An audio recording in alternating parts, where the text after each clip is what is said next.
লক্ষণ সেন ও হিটলার যেমন ফেরত আসে নাই, তেমনি বাংলাদেশের পতিত সরকার শেখ হাসিনাও ফিরে আসবে না বলে মন্তব্য করেছেন বিএনপির স্থায়ী কমিটির সদস্য অধ্যাপক ডাক্তার AZM জাহিদ হোসেন।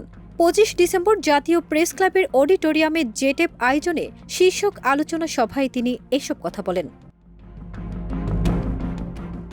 তিনি বলেন, লক্ষণ সেনকে যেমন ইতিহাস ধারণ করে নাই, পতিত স্বৈরাচারের পলায়ন হয়েছে, যতই হম্বিতম্বি করুক হিটলারও ফেরত আসে নাই, তার বংশধররাও ফিরে আসে নাই, লক্ষণ সেনের গোষ্ঠীরাও কেউ ফিরে আসে নাই। পতিত স্বৈরাচারও বাংলাদেশের শাসন ব্যবস্থায় ফিরে আসার কোনো সম্ভাবনা নাই।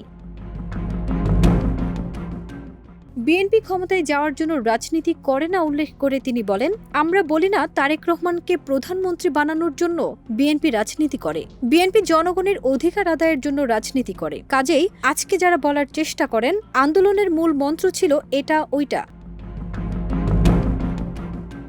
ডাক্তার জাহিদ বলেন, আমরা আপনাদের স্মরণ করিয়ে দিতে চাই আন্দোলনের মূল মন্ত্র ছিল জনগণের অধিকার আদায় করা। সেটিই হচ্ছে বিএনপির দাবি। সেজন্যই বৈষম্য বিরোধী ছাত্র ভাইরা আন্দোলন করেছেন। আমরা শ্রদ্ধার সঙ্গে তাদের স্মরণ করি।